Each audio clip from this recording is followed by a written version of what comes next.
Oramos, nós te bendizemos nessa manhã, porque Tu és o nosso Deus, nosso Pai, Tu és o nosso provedor, Tu és o nosso sustento,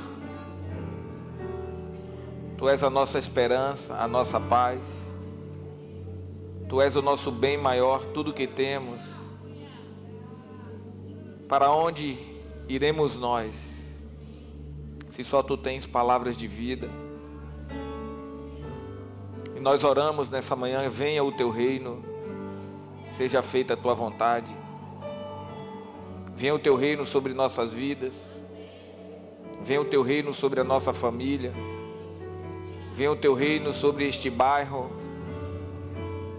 sobre a nossa cidade, venha o Teu reino, sobre o Brasil, venha o Teu reino, sobre as nações da terra, venha o Teu reino. Queremos Te agradecer, queremos Te engrandecer por tudo aquilo que o Senhor fez por nós naquela cruz, tudo aquilo que o Senhor fez por nós, tomando o lugar que era meu, o castigo que era nosso, pelos nossos pecados, o Senhor levou sobre si naquela cruz. Nós erramos, nós pecamos, falhamos, mas o Senhor prova o seu amor por nós. Enquanto nós ainda éramos pecadores, o Senhor mesmo assim enviou o seu Filho amado sem pecado para morrer no nosso lugar, para nos comprar com Teu sangue. Nós somos obras das Tuas mãos, nós somos justiça do Senhor. Te agradecemos por ter nos feito filhos. Te agradecemos, Pai, por nos chamar de geração eleita, sacerdócio real, nação santa, povo adquirido. Obrigado por nos tirar do império das trevas, nos chamando para o reino da Tua maravilhosa luz. Quantos agradecem ao Espírito Santo e a Jesus nessa manhã? Quantos gostariam de agradecer a Ele mais uma vez nessa manhã? Amém, Jesus. Fale obrigado, Senhor. Obrigado, meu Deus. Te adoramos. Queria convidar você a abrir a sua Bíblia comigo.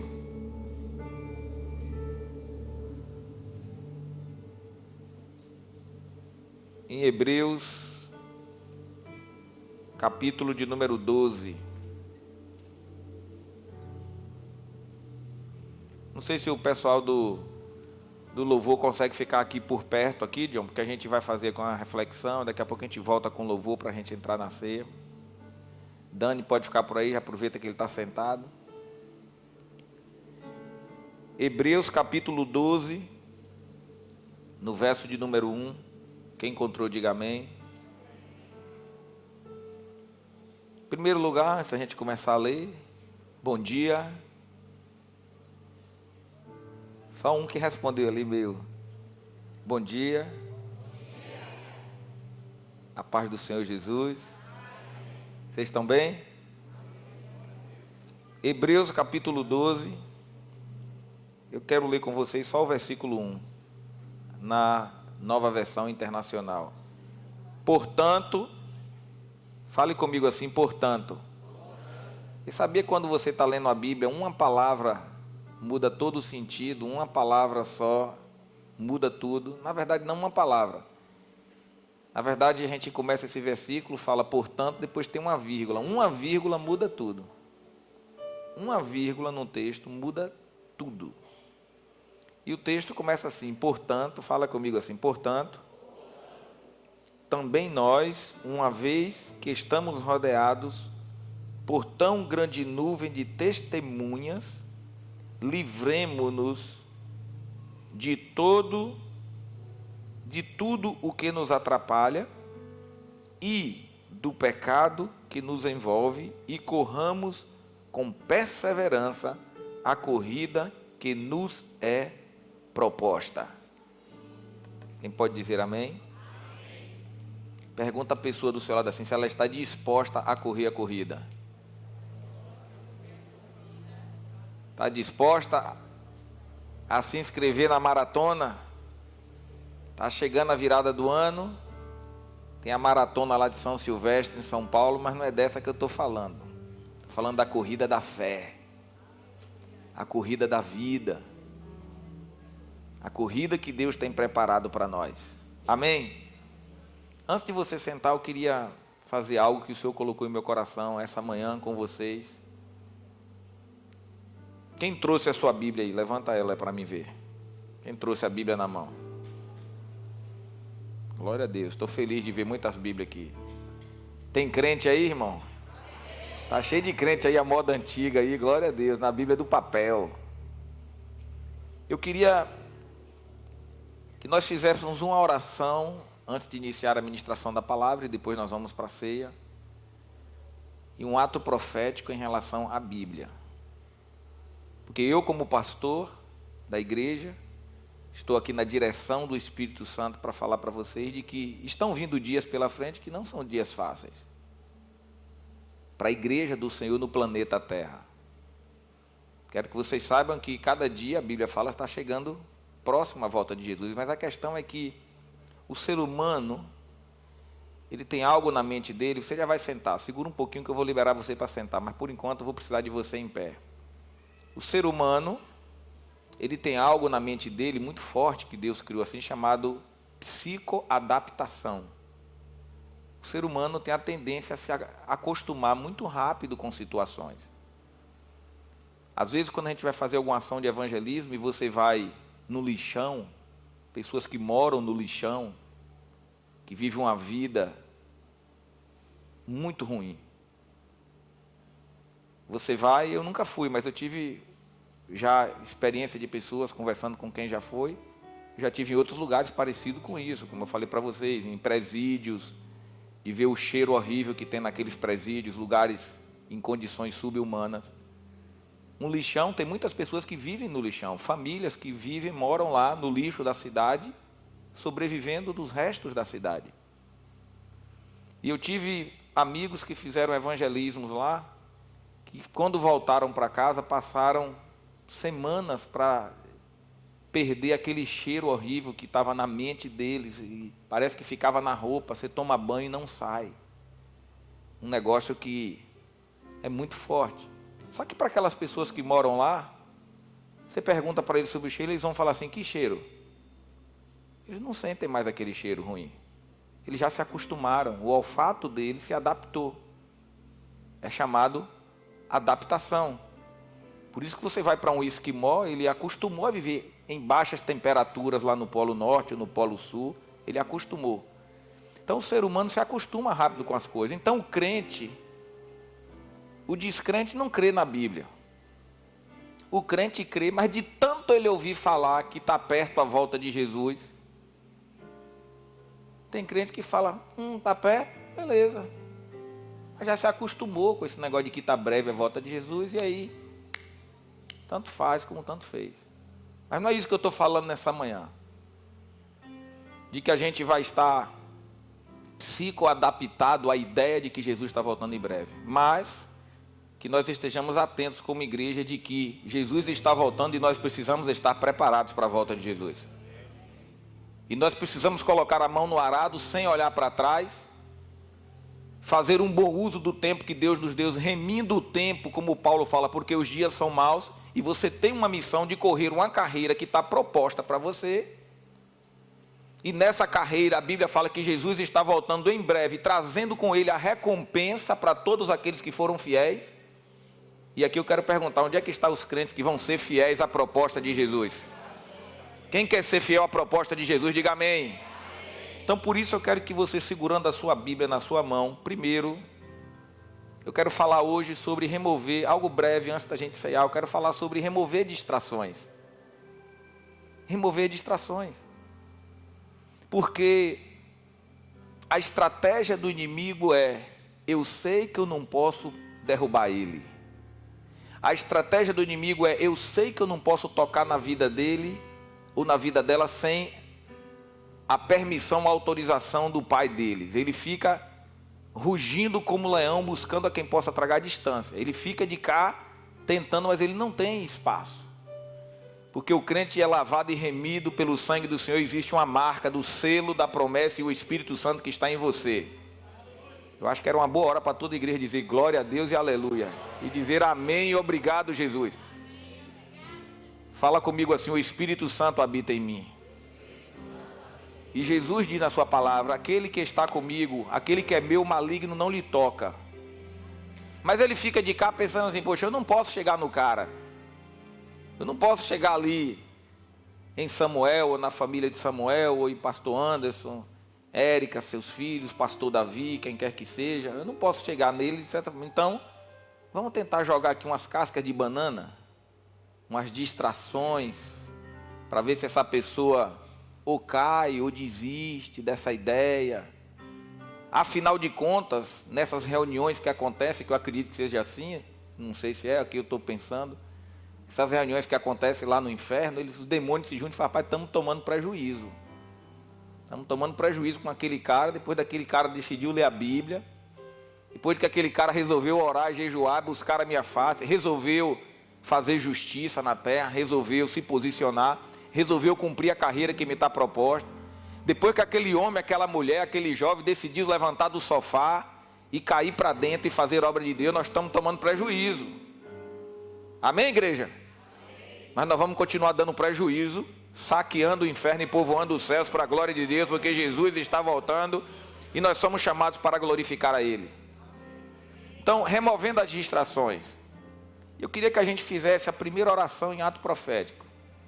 O ato profético é assim: você vai fechar os seus olhos, você vai pegar a sua Bíblia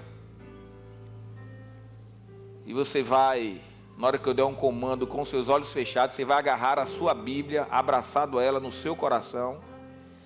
E a primeira oração que nós vamos fazer agora, quem não trouxe a sua Bíblia, você vai fazer mesmo sem a Bíblia, mas você vai fazer crendo, visualizando que a sua Bíblia está com você aí, agarrada ao seu coração. Se você não trouxe a sua Bíblia, você vai pegar as suas duas mãos e colocar no seu coração, e depois pedir a Jesus também que te dê força para nunca mais vir para a igreja sem trazer sua Bíblia. Nunca mais venha sem trazer Bíblia. Que é para quando você estiver passando, até você passando na rua com a Bíblia na mão, tem gente dentro de casa que vai pensar assim: olha que coisa bonita, uma pessoa indo para a igreja com a Bíblia na mão. Tem gente que se converte só de ver você vindo para a igreja com a Bíblia na mão. Mas se você vem sem Bíblia, quem que vai saber se está indo para a igreja ou para um bar? Ninguém vai saber se você está indo para a igreja ou para o bar. Mas quando passa aquela senhorinha que passa assim de manhã, aquele casal que vai com a Bíblia na mão, que mensagem você está comunicando ali? Qual a mensagem você está dando para os vizinhos? Às vezes está o cara dentro de casa ali acordando, pensando em beber, depois olha você passando e fala: rapaz, eu devia estar fazendo igual o caminho, eu estou aqui, olha meu vizinho indo para a igreja, olha fulano de tal. Então carregue a sua Bíblia.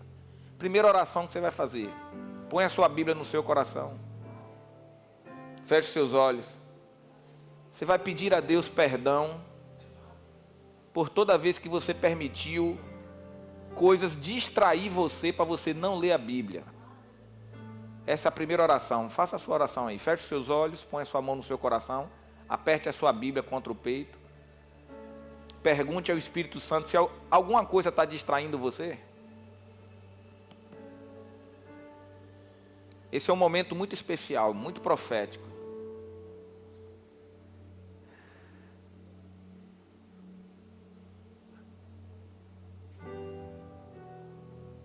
Senhor, nós te pedimos perdão, Pai. Quando nós trocamos o tempo que devíamos ler a Tua Palavra, a gente troca para estar sentado conversando com pessoas, conversas inúteis. Te pedimos perdão quando deveríamos ler a Tua Palavra, a gente se senta para falar mal dos outros. Te pedimos perdão que, ao invés de ler a Tua Palavra, a gente vai para a TV ou a internet assistir coisas que não glorificam o Teu nome. Te pedimos perdão, Pai, que quando nós acordamos, a gente não pensa em primeiro lugar no Teu reino, a gente pensa em primeiro lugar em pagar nossas contas. Pensamentos mesquinhos e medíocres. E a Tua palavra fica guardada e esquecida. Por último, lá no final do dia, se der tempo, depois que a gente já não tem mais energia nem força, A gente abre para ler, e às vezes lá pelo 3º versículo, na metade de um capítulo, já estamos dormindo por cima da Bíblia, porque não temos mais vigor físico. Porque Satanás usou a estratégia do engano de te iludir naquele dia, correndo atrás daquilo que você achava que era correr atrás da vida, e as coisas nunca chegaram para você, porque você não estava com a palavra em primeiro lugar. Senhor, te pedimos perdão quando nós estamos nos distraindo e colocamos algo em primeiro lugar antes da Bíblia. Sabemos que a tua palavra, ela é pão.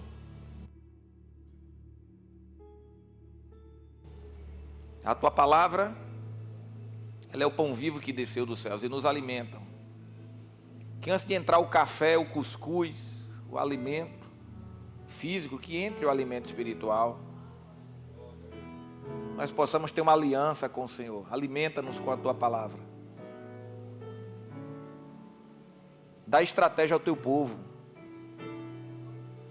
Não nos deixa ser enganado pelo inimigo. E eu oro que o Senhor remova as distrações que estão impedindo o teu povo de prosperar e de avançar. Porque sabemos, Pai, que o Senhor está voltando em breve. E o Senhor vai precisar de um povo fortalecido e alimentado na tua palavra. Ainda com seus olhos fechados, sua Bíblia agarrada ao peito, ou sua mão no seu coração, a segunda oração é: você vai pedir a Deus para que te dê força e vontade de ler a Bíblia. Ah, Jesus, o Senhor pode fazer esse milagre. Eu creio. Às vezes a gente quer pedir milagre para comprar uma casa, para comprar um carro. Por que você não pode pedir para Deus um milagre para te dar uma fome para ler a Bíblia?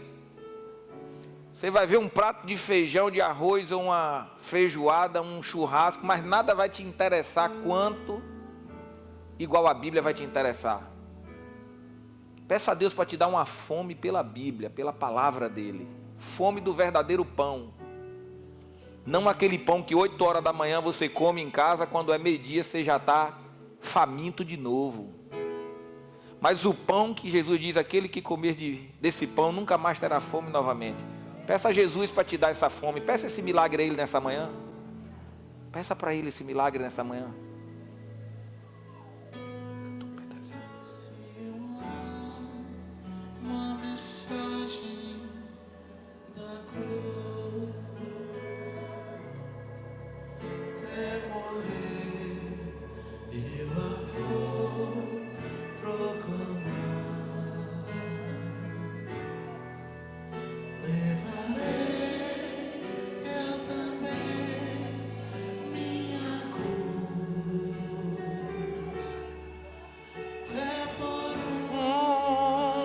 Coroa trocar.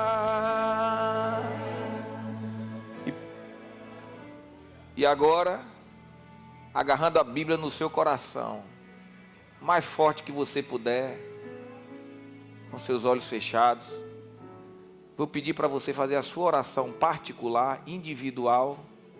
Você vai fazer para Deus agora uma declaração de amor pela Bíblia. Uma declaração de amor pela Bíblia. Sabendo que nesse exato momento agora, enquanto eu vos falo, existem irmãos nossos na fé sendo queimados vivos, porque não pode ter uma Bíblia. Existem irmãos nossos agora, enquanto eu vos falo, sendo levados para prisões e torturados porque foram pegos com uma Bíblia.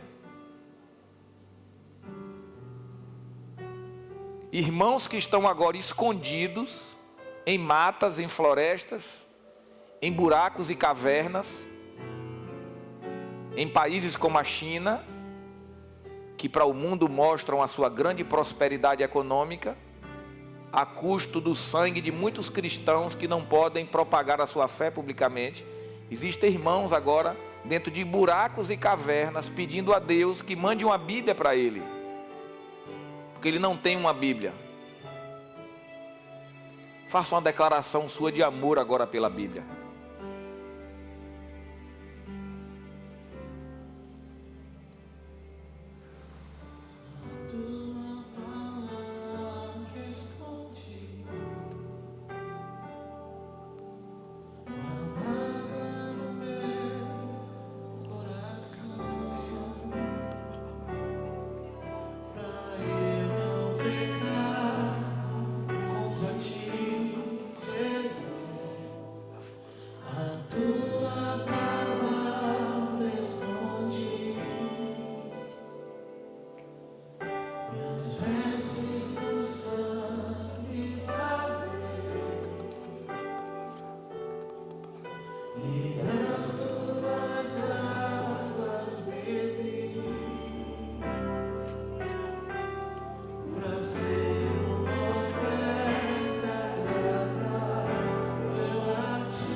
Cheira barabrata.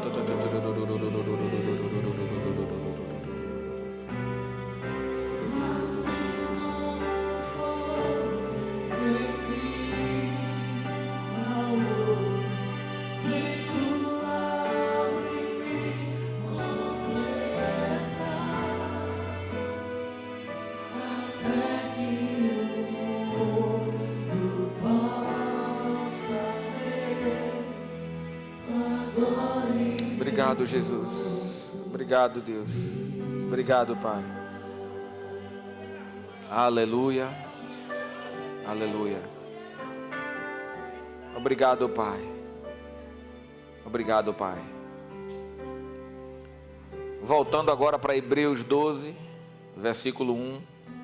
Portanto, fale comigo, portanto, também nós, uma vez que estamos rodeados de tão grande nuvem de testemunhas, livremos de tudo que nos atrapalha e de todo o pecado que nos envolve e corramos com perseverança a corrida que nos é proposta. Então, falando com a pessoa do seu lado mais uma vez, você está pronto para a corrida? Pode se assentar no seu lugar.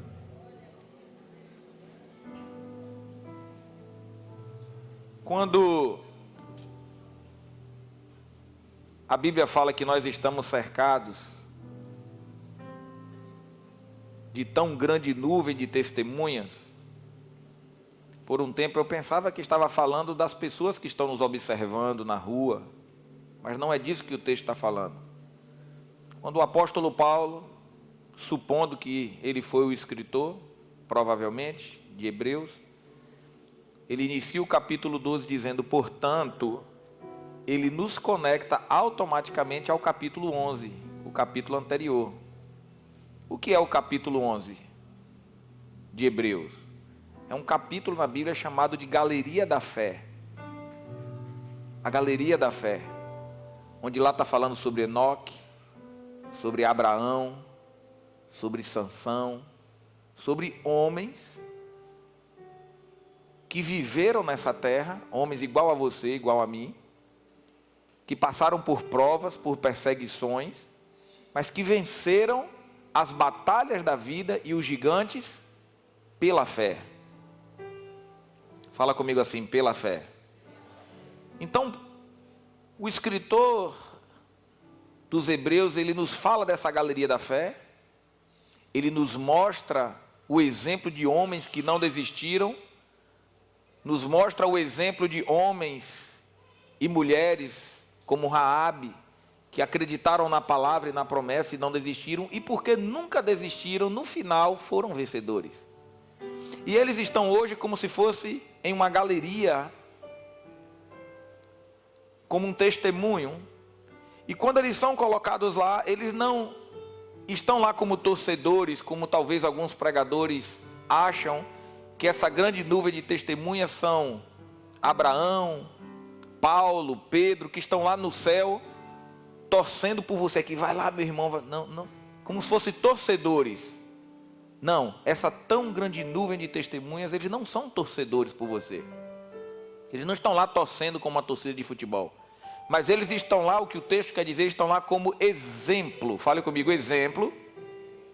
Exemplo de uma vida cristã vitoriosa. Paulo fala sobre eles no capítulo 11. Você pode ler quando chegar em casa. Depois que você vê a história de homens e mulheres que venceram pela fé, aí ele vai dizer, portanto, fala comigo, portanto, agora que você está cercado dessas testemunhas de exemplo, de pessoas que venceram, você precisa agora se livrar de todo embaraço e pecado. Fale comigo assim, embaraço e pecado. Tem coisas na nossa vida que é pecado, e você sabe que nós pecamos. Nós pecamos quando a gente desagrada a Deus por coisas que a gente faz, ou fala, ou por ações. Mas também a gente peca por coisas que a gente não faz ou deixa de fazer, por não obedecer a palavra, por não obedecer a Deus. Então a gente peca quando faz, pega quando não faz, e o resumo da ópera é somos pecadores. Mas não somos praticantes natos do pecado. A gente peca por acidente e a gente está aqui agora em um momento de clamar ao Senhor por perdão, de ceiar e de seguir em frente, porque o sangue dele já nos perdoou de todo o pecado. Fazendo uma distinção clara também para não fazer confusão na cabeça de vocês entre pecado ou pecado e atos pecaminosos. Do que é que o senhor está falando, pastor? João Batista batizava nas águas do Jordão, e quando João Batista viu Jesus passando, João Batista apontou e disse: eis o Cordeiro de Deus que tira o pecado do mundo. Artigo definido. O que é o pecado que ele estava falando ali? Uma sentença de morte que havia contra você. Um escrito de dívida, uma nota promissória no inferno que você não conseguia pagar nunca. É isso que Paulo está dizendo. Eis o Cordeiro de Deus que vai rasgar a nota promissória, a nota promissória, o escrito de dívida que existe no inferno contra a tua alma. Só ele pode rasgar esse escrito. Então, eis, olha ele lá chegando, olha o lindão chegando, o poderoso chegando, aquele que tem poder para rasgar. E a Bíblia fala que Jesus Cristo morreu por nós na cruz do Calvário, ressuscitou ao terceiro dia, e ele triunfou sobre Satanás e rasgou o escrito de dívida que havia contra você. E eu pergunto se tem crente liberto e salvo por Jesus aqui nessa manhã. É por isso que você está aqui participando da ceia, você está aqui se lembrando do que ele fez.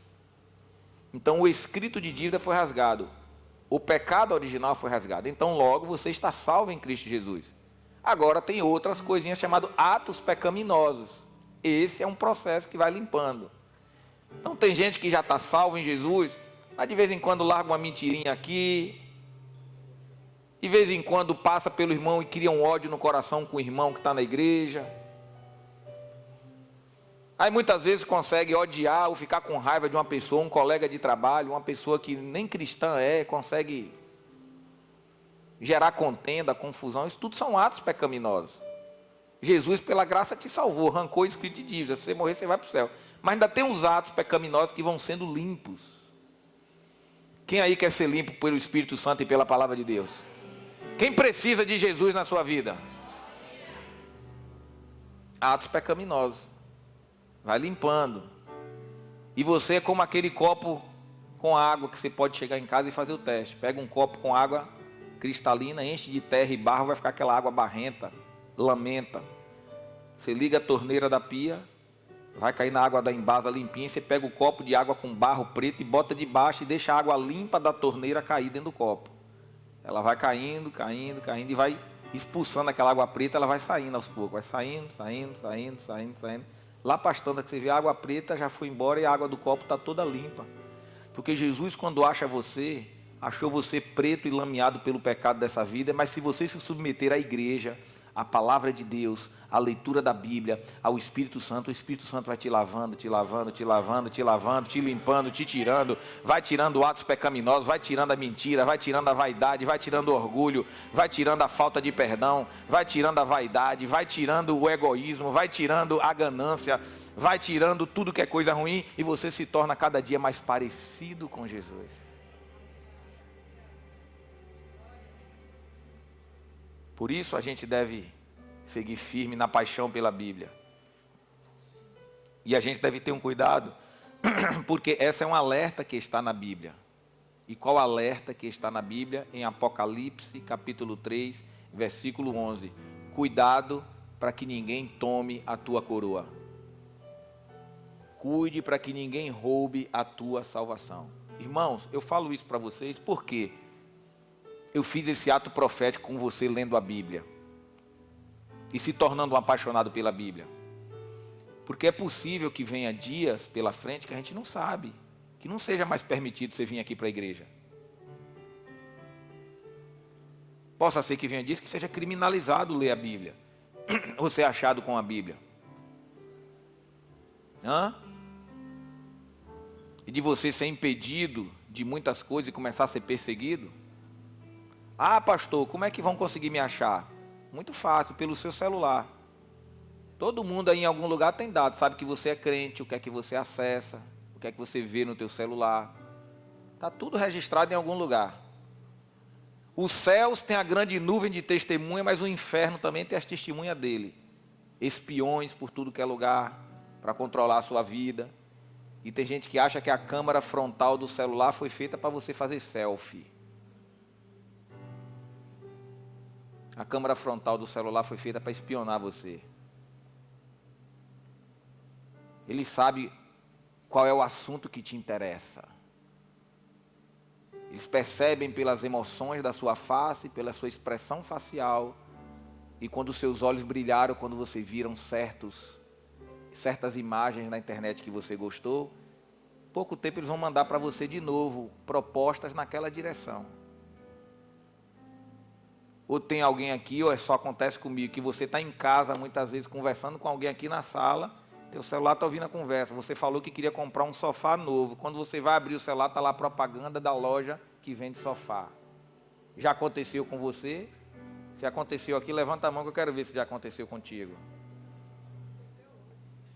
Aconteceu hoje, não é assim, mano? Você começa a falar, o bicho escuta, o bicho vê. Então, não permita entrar dentro do seu quarto. Desligue, bote para carregar lá longe. Tire da cabeceira da sua cama e substitua pela Bíblia. Aprenda a dormir lendo a sua Bíblia, acordar lendo a sua Bíblia.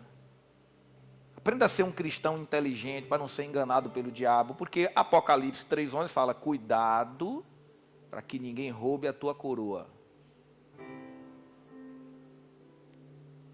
Porque podemos passar por momentos que se você não tiver alimentado, ou melhor, quem não estiver bem alimentado na palavra, eu não sei se vai suportar. Não sei se vai suportar. E além de estar alimentado na palavra, a Bíblia fala, ou melhor, essa aqui não sei se tem esse texto na Bíblia, é provável que tenha, mas eu sei que a ciência fala que você pode comer, está alimentado, porque você encheu a barriga, mas está malnutrido, porque você não comeu a coisa certa. Então é possível que existam pessoas que não estejam bem nutridas, não estão se alimentando da Bíblia da maneira correta, não estão se alimentando da palavra da maneira correta, ou estão se alimentando em fontes de talvez de pessoas que não são confiáveis, para trazer ensinos para você na palavra de Deus, trazendo confusão na sua mente. Temos que ter muito cuidado em relação a isso também, para você não ser malnutrido.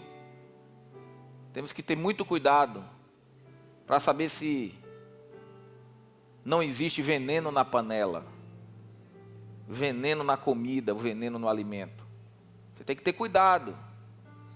Pastor Davi, é errado que eu escute uma boa mensagem, uma boa pregação? Não, mas você tem que aprender quem são as pessoas confiáveis que estão aí na internet. Pastor Luciano Subirá, Luiz Hermínio. Estou citando aqui alguns nomes. Não estou dizendo que eles são perfeitos, porque amanhã eu não sei o que pode acontecer com eles. Você tem que estar em Cristo, em Jesus. Amém?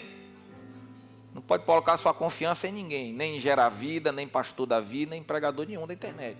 É você e a Bíblia, como os bereanos, e você, Jesus, lendo a Bíblia, falando com Jesus e conferindo nas Escrituras. Para você não ser enganado. Porque está cheio de charlatão, irmão. Está cheio de mentiroso, está cheio de safado, está cheio de gente pregando a palavra por dinheiro, está cheio de gente vaidosa, que para fazer um congresso é 30 mil, é 40 mil.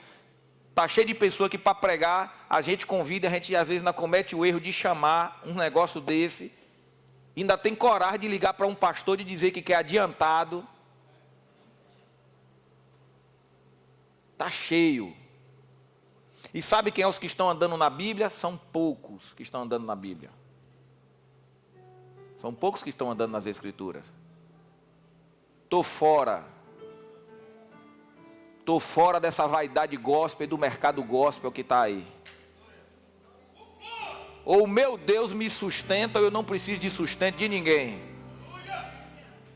Ou a Bíblia me sustenta, a palavra me sustenta, eu não preciso de fama, não preciso de mais seguidor na internet ou no Instagram, eu preciso da presença de Deus na minha vida, na minha casa, na minha família, e na minha casa, na minha família, só entra a palavra de Deus. Porque se você dá espaço, o diabo vai querer entrar para roubar a tua coroa. E é aqui que está o perigo e o centro da minha mensagem nessa manhã. Eu estou falando sobre distrações, porque Satanás, para destruir a vida de uma pessoa, para destruir um casamento, para destruir uma família, para destruir a vida de um crente, ele não vai vir com propostas grandes, ele vai vir com distrações.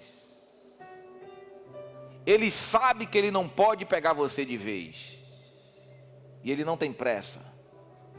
O inimigo, ele é sagaz. A Bíblia o compara em Apocalipse com a antiga serpente, a serpente que enganou Eva. Serpente essa que do reino animal, quando ela fica ali aguardando, estudando esse negócio dessas viagens que eu faço aí, às vezes subindo e descendo e conversando com o Chad, que sempre fez essas ministrações, fazendo a comparação entre a serpente e o pecado que mata, que destrói. E eu perguntei um dia, quanto tempo você acha que uma serpente dessa, uma piton, por exemplo, ela fica parada, aguardada, esperando a presa passar para ela se alimentar? Ela pode ficar até 4 meses sem se mexer, com fome. Ela fica em um lugarzinho na beira de um rio, onde os animaizinhos vêm beber água, um animal grande. Você já viu muitas vezes, você vai na internet, você vê cena de sucuri na Amazônia pegando bezerro e vaca, na beira do rio, quando eles vão beber água. É um animal muito grande, ele não corre, tem velocidade, então ele fica aguardando. Ele tem velocidade no bote, mas o corpo não. Então ele fica ali, paciente, aguardando o dia que passar a oportunidade, ele pega. Aí o bote é uma velocidade de milésimo de segundo. Deu o bote, agarrou com mais de 150 dentes em forma de gancho virado para trás, prendeu. Prendeu ali, não tem como sair. Pode o animal sair correndo, vai sair arrastando ela, aquela tira gigante. Um bezerro, uma vaca não consegue correr porque o peso é muito grande do corpo de uma serpente dessa, e fica ali preso, se debatendo. Aí ela agora, com toda a paciência do mundo, ela começa a enrolar. Começa enrolando, envolvendo, e aí começa a esmagar. Quando ela decide esmagar, a pressão, não estou nem falando da sucuri, estou falando só de uma piton. A pressão é a mesma coisa do peso de um automóvel, um carro em cima do peito da pessoa. Começa a esmagar tudo, a quebrar todos os ossos. Ela, com toda a paciência, depois que conseguiu matar a presa, ela agora vai começar o processo agora de engolir. O que eu estou querendo dizer para vocês é que, vocês acham que Satanás vai aparecer de vez? Não, ele não vai aparecer de vez. Ele não tem pressa. Mas ele tem astúcia e sagacidade. E a Bíblia nos fala em Coríntios que Satanás, Paulo fala, que nós conhecemos os seus ardis, mas sabemos como que ele age. Então não permita o inimigo entrar na sua vida, na sua casa ou na sua família. Você tem que se fortalecer na palavra de Deus. Por isso que o ato profético, primeiro que eu fiz com você foi Bíblia. Fale comigo, Bíblia. Fale comigo, palavra. Apaixonados pela Bíblia e pela palavra de Deus. Você tem coragem de fazer a oração para Deus, pedir a Ele para que lhe dê fome, uma fome pela Bíblia, que enquanto você não comer Bíblia, você não vai acertar a fazer nada no seu dia. E Deus tem grandes vitórias para você quando você lê a palavra dEle. Amém? Então precisamos nos fortalecer e remover toda a distração. Vamos nos afastar de todo embaraço e o pecado que nos atrapalha. Só que o pecado, como eu falei para vocês, a Bíblia fala que Jesus rasgou o escrito de dívida. Por isso você está aqui participando da mesa. Livremos-nos de todo o pecado, de todo o embaraço que nos atrapalha. Pastor, como que eu me livro do pecado? Entregando a sua vida a Jesus Cristo, se arrependendo dos seus pecados genuinamente, sendo batizado nas águas, convidando o Espírito Santo para agir na sua vida, sendo batizado no Espírito Santo, buscando a Deus, se fortalecendo em Deus. Aí você venceu o pecado. E o embaraço? E o embaraço? Que não é pecado, mas são as coisinhas que atrapalham. É isso que eu estou orando por você nessa manhã, para que você possa remover as distrações. Fala para a pessoa que está do seu lado assim, remova as distrações. Remova as distrações, meu irmão. Amém? Cada um sabe o que é que está te distraindo. Cada um sabe o que é que está te enganando. O que é que pode estar distraindo você.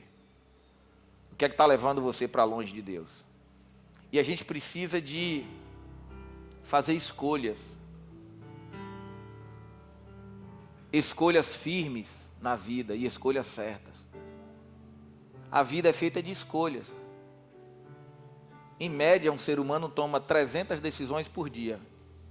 Que horas que eu acordo, qual a meia que eu vou usar, qual a cor da camisa, qual o sapato, o que é que eu vou comer no café da manhã, que horas que eu saio, que rua que eu tomo, aonde que eu chego, depois chega no trabalho, mas média 300 decisões por dia.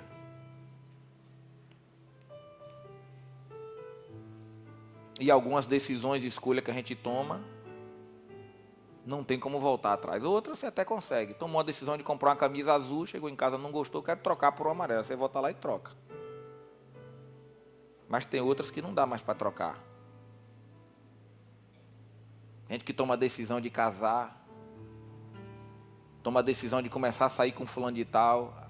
Ah, não vou chamar ele para sair comigo. Tomou uma decisão. Beleza, você sabe que você chamar para sair, vai rolar uma conversa. Se rolar essa conversa vai chegar a algum lugar. Vai chegar a algum lugar, o que vai acontecer depois. Está entendendo? Então, fala comigo assim, decisões. Você tem que pensar. Usar a palavra de Deus a seu favor. Agora, pastor, como que eu faço para ser uma pessoa que toma decisões sábias na vida? Como que eu faço para ser uma pessoa que vai minimizar os meus erros e sofrer menos? A resposta é clara. Palavra de Deus. Quanto mais conectado você está com essa palavra e com Deus, menos você erra.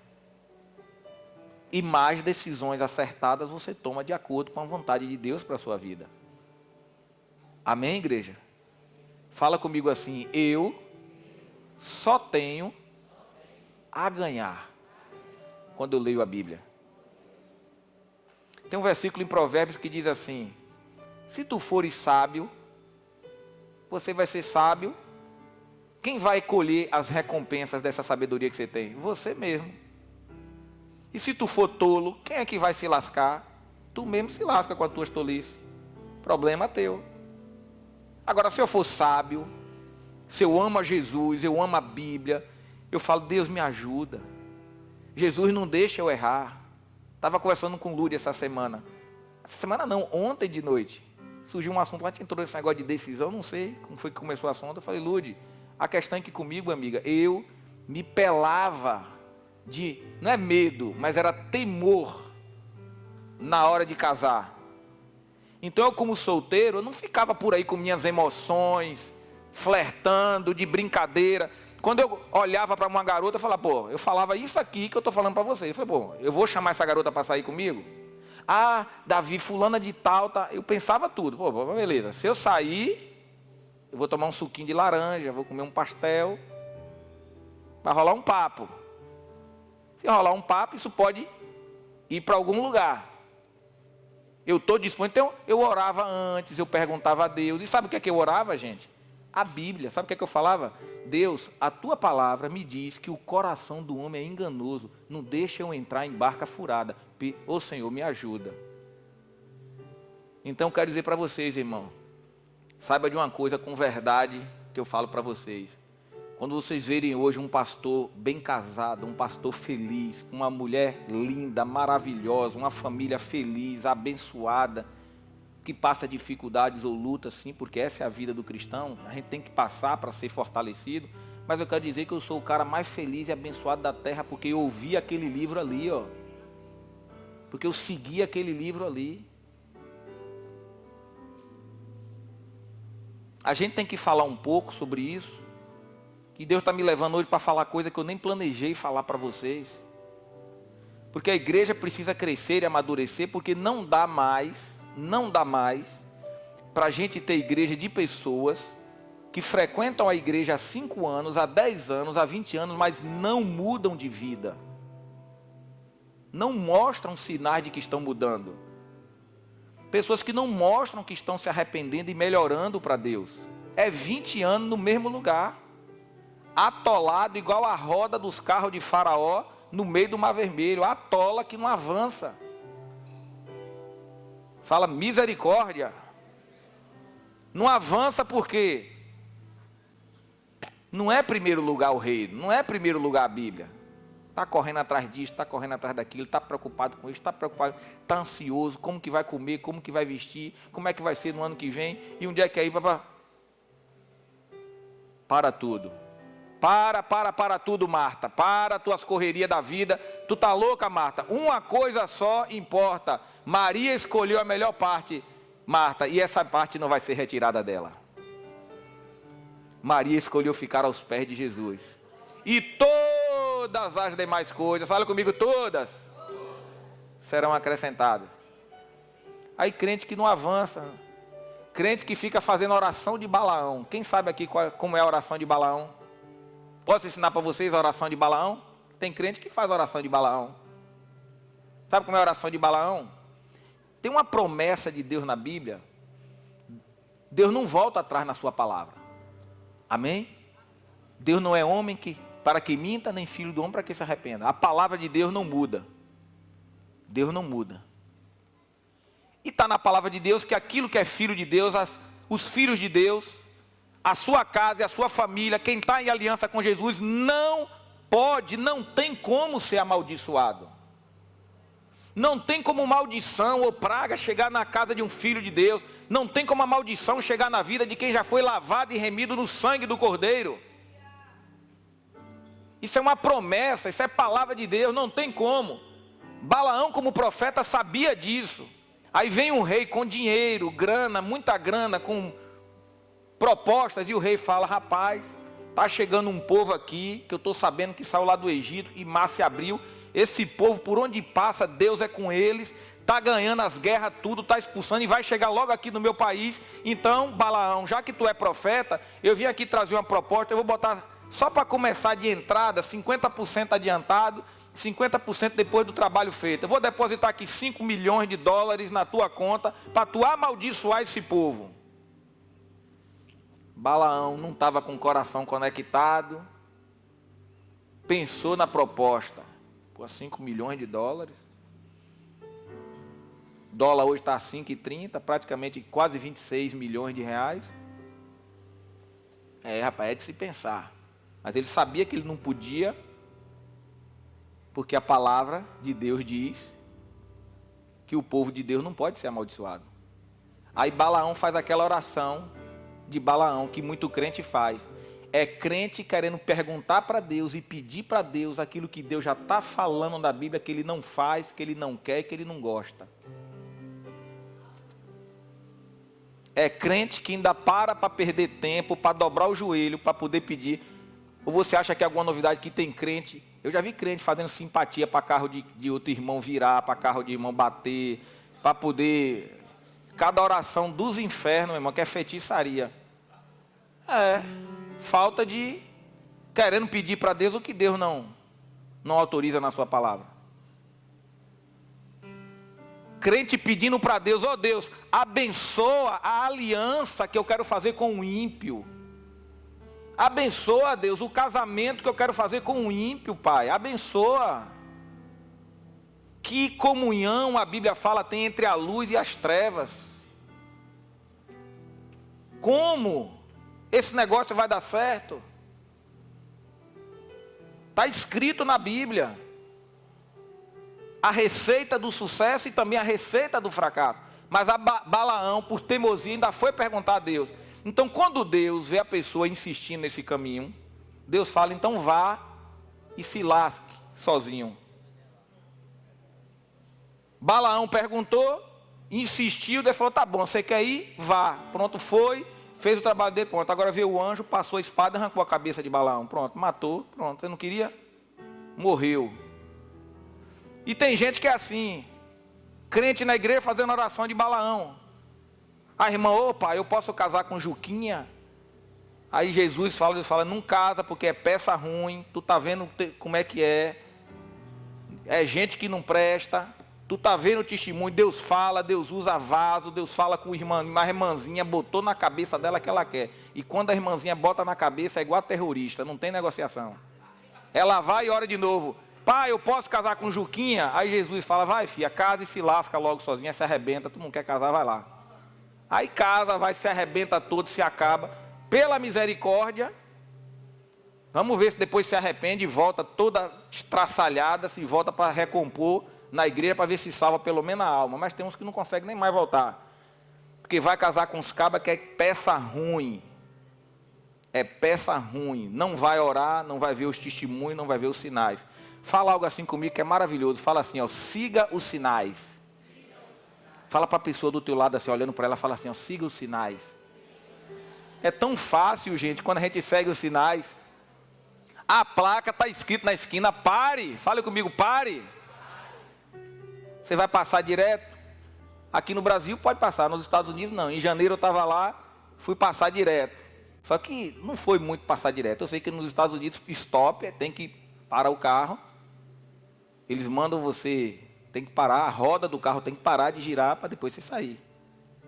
Stop. Só que eu chegando com o Lud e as crianças lá no condomínio onde a gente estava, não é um condomínio fechado com muro, é um condomínio aberto, mas bem grande, muitas casas, já eram 11 da noite, eu estava cansado naquele dia, e não era a rua de passar carro, era a rua do condomínio, está entendendo? Ela que era a rua, que quem passa ali são os carros dos moradores do condomínio, não é a avenida, não é nada, eu já estava dentro do condomínio, mas na esquina da casa tinha um stop. E eram 11 da noite, eu cansado, janeiro agora desse ano.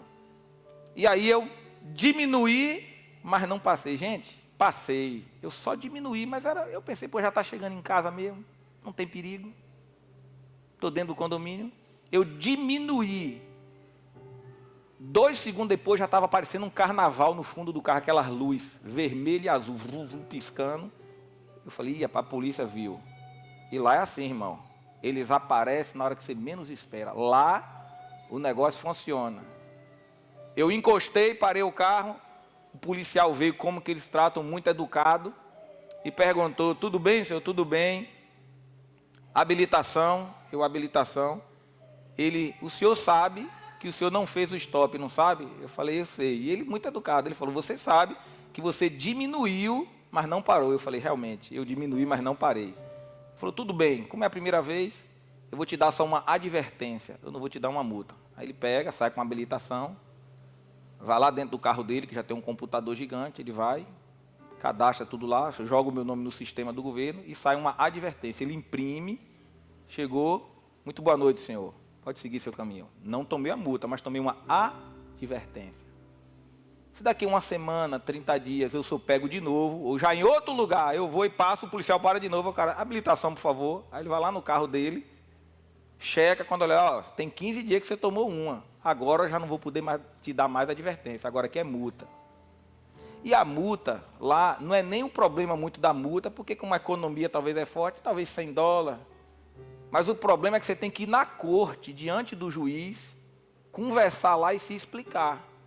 Fora, muitas vezes, a regulagem que você toma de um policial, que às vezes ele é educadamente, mas te dá uma regulagem.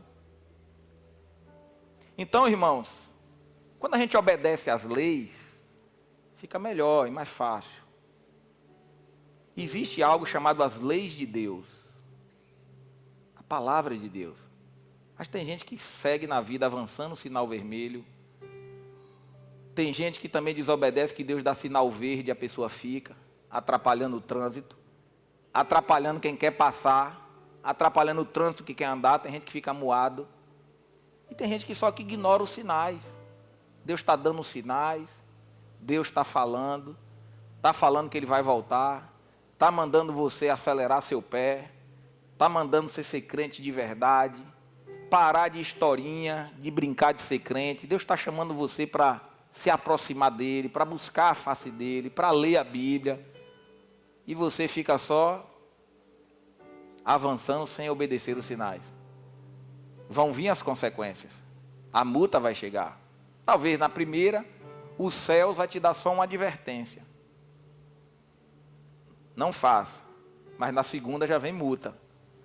E na terceira o juiz já pode tomar uma decisão mais séria com você. Amém? Fala comigo assim, siga os sinais. Deus está dando os sinais para você. Ou Ele não é um Deus que falha?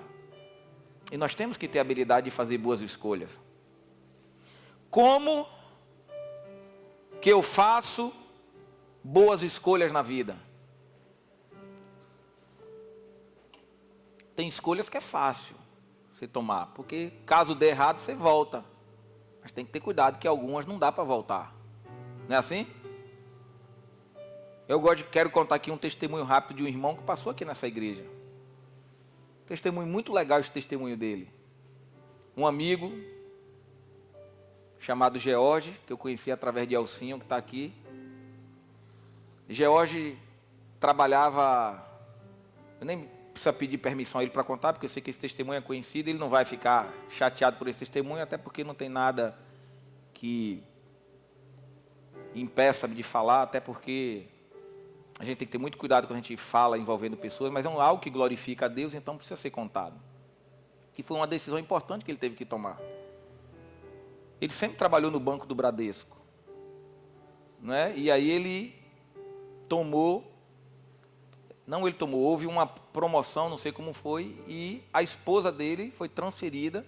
Ela sempre trabalhou na área de administração de shopping, trabalhava aqui na cidade, o mesmo grupo administra um shopping, mesma rede de shoppings em Belo Horizonte, ela foi transferida para lá. E ele pensou, minha esposa vai, que é um emprego muito bom, fantástico, não dá para poder perder essa oportunidade, e eu vou e peço minha transferência do banco para lá. É um banco que está no país inteiro, só transferir. Só que nesse período, passou um ano, ele começou a vir para aqui, para Gerar Vida, congregar aqui, ele vinha para cá, a gente saía junto, conversava, e a transferência dele nunca saía. E a esposa lá com a filhinha e ele aqui, um ano depois, trabalhando, ele trabalhava numa cidade aqui próxima. Tinha que pegar o carro e ir todo dia, 80 quilômetros. Ia, 1 hora de viagem, trabalhava 1 hora para voltar. Há mais de 10 anos nessa vida viajando. E aí ele falou, um dia ele me ligou. Eu estava em São Paulo, fazendo um evento, eu não lembro que evento foi, eu me lembro que eu estava. Ele me ligou e falou, pastor Davi, e aí? Eu já pedi transferência, o banco não vai me dar. Eu trabalho há muitos anos, se eu pedir para sair demissão, você sabe que eu perco muita coisa, muitos direitos. Minha família está lá, e aí, o que é que o senhor me diz? E eu falei para ele, peça demissão agora. Mas como é? Peça demissão. Eles nunca vão demitir você. Vão segurar você lá. Você vai acabar com sua família. Família em primeiro lugar. Ah, mas tome sua decisão e vá viver dependendo agora de Deus. Ele pediu a demissão, pediu conta, arrumou a mala dele e foi embora para BH. Isso quando chegou lá, desempregado, orando, só a esposa empregada, ele falando com Deus. Ele falou que passaram-se 9 meses. Fala comigo, 9 meses. O tempo de uma gestação. Ele aproveitou os 9 meses, inteligente. Ele estava desempregado, sem trabalhar, mas não estava inválido. Ele aproveitou os 9 meses para fazer cursos e reciclagem, estudando. Daqui a pouco um banco convidou ele. E ele foi contratado na esquina da casa dele para ir andando. Aqui ele tinha que ir 1 hora de carro. Numa empresa muito maior, com um salário muito maior. E quando eu fui visitar ele, fui lá em um evento em BH no passado, fui almoçar com ele, falou, pastor Davi, deixa eu te mostrar uma coisa aqui. Abriu o telefone, ele só hoje já tem mais de 10 propostas, empresa grande, tudo me ligando e me convidando. Deus tem me abençoado grandemente, Deus tem me prosperado, não tem faltado nada para minha casa e para minha família. E é assim que é a vida do homem de Deus, decisões sábias na palavra de Deus, porque a Bíblia diz, a família em primeiro lugar. Mas o crente que não está ligado na Bíblia, o que é que ele ia fazer? Dinheiro em primeiro lugar, carreira em primeiro lugar, indenização em primeiro lugar. Fale comigo assim, Deus em primeiro lugar. Fala comigo, o reino em primeiro lugar. E todas as demais coisas me será acrescentada. Tu acha que crente carnal que não estava orando, vigiando, iria fazer isso? Dar um passo de fé, pisar sobre as águas? Ele teve que pisar sobre as águas. Imagina um cara, banco, eles trabalham com isso aqui, ó, a cabeça do cara é muita conta, é muito racional. Então ele falou, poxa, eu vou ficar, né, pedir demissão, já perdi uma grana alta que não recebi. Aí chega lá 9 meses, vendo as contas chegar e só a mulher começa a querer bater um desesperozinho, não é? Mas onde é que está a fé? Ele confiou e tomou a decisão certa. Decisões acertadas. Fale comigo, aleluia. Levante as suas 2 mãos para o alto e fale assim comigo, Espírito Santo de Deus, me perdoa por decisões erradas e carnais. Me ajude, a partir de agora, a tomar decisões sábias na minha vida, alinhadas com a Tua palavra e o propósito que o Senhor tem com a minha vida.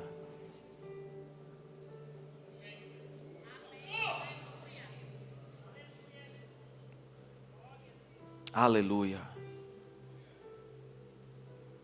Para finalizar, eu já quero orar com vocês para a gente ceiar. Quero contar mais outra história. Hoje eu estou inspirado para contar historinha. Estou igual a Jesus, contando parábolas e histórias. Histórias é bom que a gente se identifica. Vem para cá, João. Chama a galera para cá para a gente ir passeia. Enquanto eu estou contando mais história aqui para o povo. Aleluia, aleluia. Quantos creem que Jesus é bom? Quantos estão apaixonados por Jesus nessa manhã? Coisa linda, coisa maravilhosa.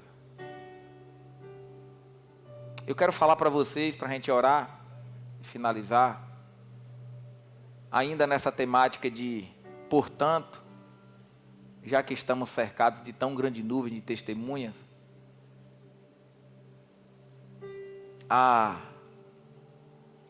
nossa decisão é muito importante de remover as distrações. Fala comigo assim, eu preciso remover as distrações da minha vida. E tem coisa que é embaraço, não é pecado, mas está te tornando mais lento. Está te tornando mais lento. Está tentando parar você, mas não vai parar você. Porque se essa palavra Deus preparou para você nessa manhã, eu estava de ontem para cá orando com mais de 5 esboços de mensagem assim na minha frente, orando, Deus, que mensagem eu vou pregar amanhã de manhã? Com 5 para escolher, é essa, é aquela, é uma nova que o Senhor quer. E parei ontem de tarde, ontem foi um dia atípico, que eu tive que enfrentar algumas batalhas diferentes com algo que está acontecendo com a minha família em outra cidade, ajudando eles a resolver um problema. Foi um dia muito cheio, um dia muito atípico, e mesmo assim ainda parei para preparar uma mensagem para pregar hoje. Depois Deus falou, não é essa. Às vezes Deus fala assim, no dia que está mais ocupado, Ele manda tu preparar, para eu falar, não, mas não é essa, não, essa é para depois. Essa vai ser legal, estou doido para pregar aqui. Essa vai ser sobre, o tema da mensagem é com garantia ou sem garantia. Quando você vai comprar um eletrodoméstico, você pode estender a garantia. Quando você compra um carro, o carro te dá a garantia de 3, 5 anos. Eu fui pesquisar, tem carros que dão até 10 anos, desde que você siga as instruções do manual. Se não seguir o que está no manual, perde a garantia. E eu quero pegar para a igreja, se você quer a tua vida com garantia ou sem garantia. Porque tem coisas que você pode fazer ou deixar de fazer que quebra o contrato com a carta magna e com o manual do fabricante. A Bíblia é o manual do fabricante. Gostou? É o Espírito Santo que vai trazendo. Estou inspirado esse dia, não estou inspirado? Glória a Deus. O Espírito Santo vai trazendo. Porque o Espírito Santo está falando com o povo dele, com a igreja, porque ele está dizendo, eu estou voltando e eu quero trazer e te entregar a recompensa que você merece. A recompensa que eu tenho preparado para você. Mas para isso você vai precisar remover as distrações. Aquilo que está deixando você mais lento, vagaroso, distraído. E aí, irmãos, para finalizar, eu quero contar para vocês uma história que aconteceu lá nos Estados Unidos na época que eu morava lá. Aconteceu um acidente com aquele ônibus espacial chamado Columbia. Aconteceu esse acidente no dia 1º de fevereiro de 2003. Eu morava lá nos Estados Unidos. E esse ônibus espacial que foi lançado, ele estava voltando, ia pousar na cidade de Houston, no Texas, vizinho a Dallas, onde eu morava. Eu morava em Dallas. De Dallas para Houston dá 3, 4 horas de carro. Então ele estava passando. Eu estava lá no seminário, morava lá, estudava lá quando teve esse acidente. 1º de fevereiro de 2003. O que aconteceu foi que a causa do acidente, irmãos, aquele ônibus espacial explodiu enquanto ele voltava, já estava entrando na Terra, tinha cumprido a missão no espaço, desceu, na hora de pousar, já chegando, aterrissando, ele explodiu no ar. E foram estudar a causa do acidente. Por que que explodiu? 7 cientistas dentro, morreu todo mundo. Destruiu toda a aeronave, perdeu tudo. Explodiu no ar já chegando em casa. Já pousando.